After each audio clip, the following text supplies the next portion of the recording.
People in Milton Keynes love cars for the convenience and all the good things that cars bring. We are part of the National Plugged-in Places scheme, which is a scheme run by the Department for Transport, which is piloting the use of electric charging points in public places to show people that this technology is available. Of the 21,000 parking spaces, we've got 50 at the moment that are electric vehicle charging bays, with a further 100 planned. We're looking at opportunities to have these posts in supermarkets, in car parks, in places where people go to make them very visible and a viable network for people to use. My round trip is around 60 miles, so when I use a Leaf, it's well within the range capabilities of the car. So I was finding I was able to do a round trip in one go, as it were, and have sufficient mileage left in the tank to potter around in the evenings doing the normal things people do, like shopping, taking the kids to clubs,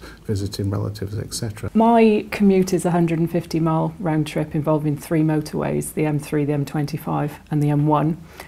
So I was slightly nervous that the car would be able to do that single route journey. I ensured it was fully charged before I tried to take it home. It had 105 miles on the reading, and I managed to get home with a full 27 miles left on it. I did drive it very cautiously. I don't think I could take my eyes off the gauge throughout my first journey. It was raining when I drove it home, and I was worried that the wipers were going to use all my charge. It was giving me all the information I needed to, if necessary, to alter my driving to make sure I could get where I wanted to be. One thing I did find reassuring about it is the level it recharges when you go downhill. Over the week I got over my range anxiety. I did find that my speed was restricted because if you drive fast in it, it goes fast and it's very nippy pulling out.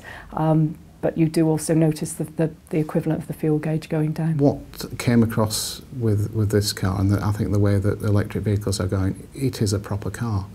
It is a high quality, high spec car that delivers what you'd expect from any modern car these days. When you start it up, it's silent, and it's noticeable then the fact that it doesn't make a noise when you turn the engine on. The engines are so quiet, so you would notice very quickly any creaks in a car that are often disguised by engine noise, but I think that's a positive of electric vehicles, that they do have to have this high quality finish to them. When you're actually driving it, the road noise, it means that it sort of offsets it, so you can hear other noise anyway, you don't realise it's silent. Felt entirely like a normal car. Its simplicity in itself. At home, it's a 3-pin plug that you plug into your sockets at home.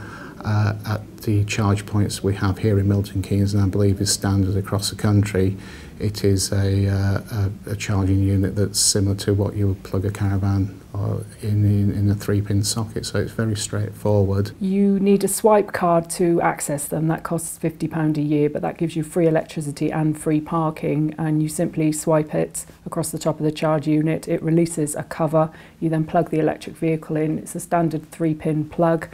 Swipe the card again to lock it. There's also, I believe, timers on the vehicle that you can tap into the cheaper electricity overnight and tell the car to charge when you want it to charge, so you take advantage of the best price electricity. The main thing that would prevent me from getting one would certainly be price, not the fact that my journey is a relatively long commute, but it would just be they're too expensive for me.